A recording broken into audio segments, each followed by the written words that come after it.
Namaste investors. Today we're unlocking another hidden opportunity in the world of investments. Myself Sumitra from Star Investors. So let's get started. What they are and why investors love them. Unlisted shares or pre-IPO are simply shares of companies that are not listed on stock exchanges like NSE or BSE. This means you cannot buy them directly from the stock market. Instead, they are traded in the private market through brokers, investment firms, or existing shareholders. For example, National Stock Exchange, NSE, CSK, and Zepto were once available only as unlisted shares before their IPO plans. When a company finally launches its IPO, SEBI has a rule for unlisted shareholders. Your shares will be in a lock-in period of 6 months after listing. That means you cannot sell them immediately on the day of IPO listing. After 6 months, you are free to sell them on the stock exchange. Now, let's talk about the key benefits. Early entry advantage. Buy before IPO at lower valuations. Wealth creation. If the company performs, returns can multiply. Portfolio diversification. Reduces reliance on traditional assets. Exposure to new sectors like fintech, startups, or subsidiaries of large corporates.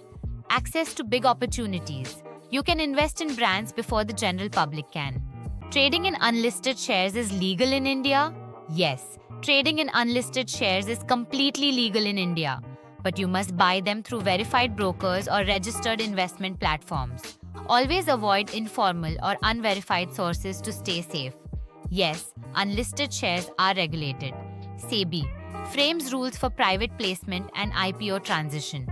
Companies Act 2013 controls how companies issue and transfer shares.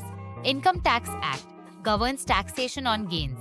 Depositories like NSDL and CDSL manage demat holdings.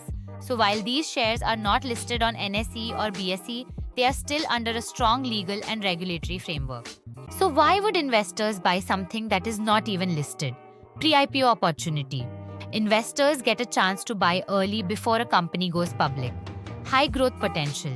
Many startups and private companies grow faster than listed firms. Access to big brands. Some of the biggest names in India were once unlisted. Diversification. It adds a new asset class beyond normal stocks and mutual funds. In short, unlisted shares are a high opportunity but high risk investment. They give early access before IPO, but you must understand the risks, lock-in rules, and legality. If done carefully, they can become a powerful part of your wealth building journey. Start your journey with Star Investors and grow together. We are with you in your pre-IPO journey. Thanks for watching.